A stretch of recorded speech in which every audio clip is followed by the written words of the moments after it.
10-დან 1 ადამიანი ტურიზმის ინდუსტრიაშია დასაქმებული. ტურიზმი არ არის ასურველი ადგილობრივი საზოგადოების მხარდაჭერის გარეშე. თუ საკუთარი ქვეყნის უსაფრთხოებას ვერ იცავ, ტურიზმს როგორ შეინარჩუნებ?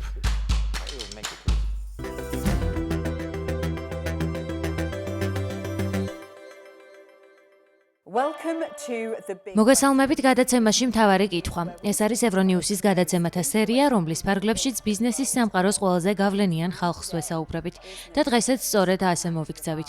მე ანჯელა ბარნესი ვარ და დღეს ჩემთან სტუმრად არის ბულუთ ბახჩი, ტურიზმის მსოფლიო ფორუმის ინსტიტუტის პრეზიდენტი. დიდი მადლობა მობრძანებისთვის. დიდი მადლობა რომ მომიწვიეთ. პირველ რიგში ზოგადი სურათი რომ შევქმნათ, შეგიძლიათ ისაუბროთ მაინც რამდენად დიდია გლობალური ტურიზმის სექტორი დღეს და რამდენად მსხვილი მოთამაშეა ევროპა ამ სექტორში.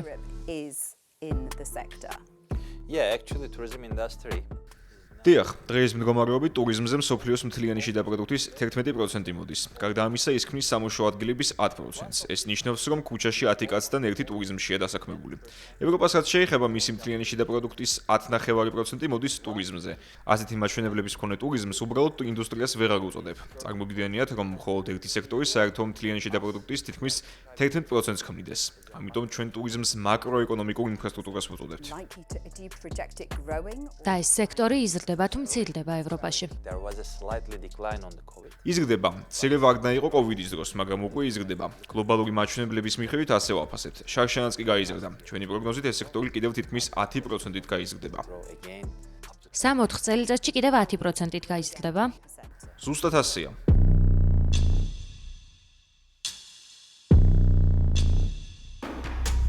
თქვენი აზრით, ევროპაში ტურიზმის ზრდის შემდეგი ფაზა უფრო ახალი მიმართულებების შექმნას მოიცავს თუ ინვესტიციების უფრო გონივრულ დაბანდებას?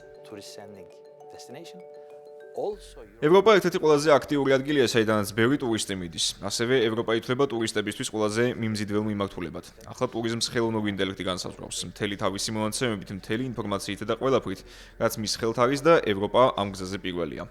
ასე რომ, რასაც ევროპა აკეთებს, სხვები იმეორებენ. 2030 წლის შემდეგ ყველაზე მნიშვნელოვანი ის იქნება, რომ ეს ინდუსტრია ყურადღებით იყოს და მონაცემები კარგად მართოს.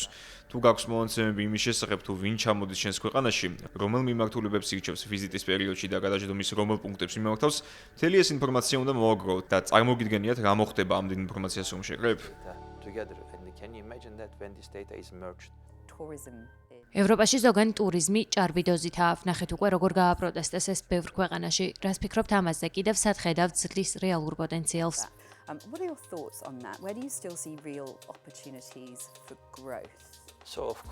რა თქმა უნდა, ახალი შესაძლებლობები გარკვეულ პრობლემებს უკავშირდება. მოქალაქეების ნაწილს არ მოწონს ჭარბი ტურიზმი. აქ ყველაზე მნიშვნელოვანი ერთი რამ არის, ეს მხოლოდ ეკონომიკაზე არ აისახება. ამას სოციალური ეფექტიც ახლავს და კლიმატურიც. ამიტომ ძალიან მნიშვნელოვანია, რომ როდესაც რომელიმე მიმართულებაზე ინტერესი იზრდება, ხელისუფლებამ უნდა მართოს ეს პროცესი ადგილობრივებთან ერთად, რადგან ტურიზმი ვერ იქნება სასურველი ადგილობრივი მოსახლეობის თანხმობის გარეშე. როგორ გონიათ, საკმარისია ინვესტიცია ამჟამად იმისთვის, რომ ეს ბალანსი დამყარდეს? რასაკვირველია, ყველაზე მნიშვნელოვნად ჩვენ უსაფრთხოება მიგვაჩნია. მეორე ფაქტორია კავშირის დამყარების შესაძლებლობა. ეს ორი რამ თანაბრად მნიშვნელოვანია. იმას ვგულისხმობ, რომ თუ უსაფრთხოება დაცულია, მაგრამ კავშირის დამყარება შეუძლებელია, ძალიან რთულია კარგი ინვესტიციის მოზიდვა. და პირიქით, ამის კარგი მაგალითია ალბანეთი. 60 წელიწადში ეს ქვეყანა საერთაშორისო დონის ტურისტულ მიმართულებად იქცა. ეს ნიშნავს, რომ ინვესტიციებს იზიდავს. ამ რეგიონში კი ხალხი საქმდება. მცირე და საშუალო ბიზნესის სექტორი ტურისტების საშუალებით ფულს შოულობს. ავიაკომპანიები შოულობენ ფულს. ტურიზმის მეშვეობით ყველა სარგებლობს.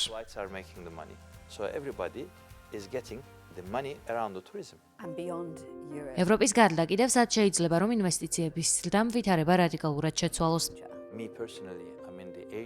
პირადად მე აზია და აფრიკა მაინტერესებს. ჩვენი გასვლების შემდეგ მივხვდით, რომ ტურიზმი მხოლოდ სამუშაო ადგილებს არ ქმნის. ის ეხმარება ქვეყნებს, რომ გარდაიქმნან, მაგალითად გზების ლოგისტიკის გარეშე არაფერი არ გამოვა.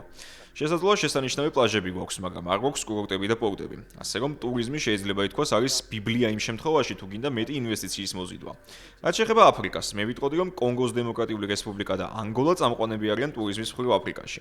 განსაკუთრებით ანგოლა, რადგან მათ უკვე მოამზადეს ინფრასტრუქტურა. როდესაც ინფრასტრუქტურა ადგილზეა, ინვესტორისთვის ადგილი ადვილია შემოსვლა, მაგრამ კონგოს დემოკრატიული რესპუბლიკა ლიდერია. ისინი ცდილობენ საკუთარი ინფრასტრუქტურის განვითარებას და როცა ინფრასტრუქტურა გაქვს, სულ უფრო მეტი ინვესტიცია შემოდის.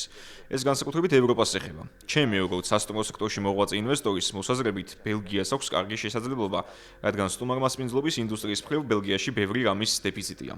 აქ და ბელგიას კარგი პოტენციალი აქვს, რადგან აქ არის ნატოს ოფისი, ევროკავშირის ინსტიტუტები. ყველა ინსტიტუტი აქ არის, ამიტომ ძალიან ბევრი რამის გაკეთება შეიძლება აქ. მოდი უსაფრთხოებაზე ვისაუბროთ, რადგან ამ წუთას ეს მთავრობის პრიორიტეტია და ძალიან ბევრი ხარჯი გათვლილია თავდაცვაზე, უსაფრთხოებასა და ტექნოლოგიაზე. როცა საქმე ინვესტიციას ეხება, როგორ გონიათ ტურიზმის სექტორი, უკანა პლანზე ხომ არ არის გადაწეული ამჟამად მთავრობის პრიორიტეტებში. მართლაც ასეა, მთავრობა და ხელისუფლება არის მაგალითი კერძო სექტორისთვის. რა თქმა უნდა, პრიორიტეტები ყოველთვის იცვლება. იმას ვგულისხმობ, რომ როგორც თავად ბრძანეთ, ამჟამად აქცენტი თავდაცვასა და უსაფრთხოებაზე კეთდება. ეს კი ტურიზმის ნაწილია, რადგან თუ კი საკუთარი ქვეყნის დაცვა არ შეგიძლია, როგორ განავითარებ ტურიზმს. ეს შეუძლებელია, ეს ყველაფერი ტურიზმის ნაწილი და მისი საძირკველია, რომელზეც ტურიზმი უნდა აშენდეს. კიდევ რა ტენდენციები განსაზღვრავს ტურიზმის ინდუსტრიას მომავალ წლებში? ხელოვნური ინტელექტი კიდევ უფრო მეტად დაინერგება ტურიზმში. ეს ყველაფერი იწყება ინტერნეტით და მასთან დაკავშირებული საკითხებით. პირველ რიგში ტურიზმის ინდუსტრიაში, მაგრამ ახლა ხელოვნური ინტელექტი ბევრ რამეს ჩაანაცვლებს. მადლობა ღმერთს, ჩვენი ინდუსტრიის ყურადღების ცენტრში ადამიანი დგას, რადგან ადამიანები მისგან მომსახურებას ელიან. ადამიანურ განცდებს რობოტის მეშვეობით ვერ აღწევ. კოსმოსური ტურიზმი ყველას ძალიან დააინტერესებს. ეს გზა უკვე გახსნილია და კონკურენციაც დაიწყო. 2030 წლის შემდეგ სულ სხვანაირად შევხედავთ კოსმოსს. კოსმოსში ავაშენებთ სასტუმროებს და სხვადასხვა ტიპის მოსასვენებელ სივრცეს შევქმნით. რაღაც ამდაგვარი ძალიან მალე მოხდება.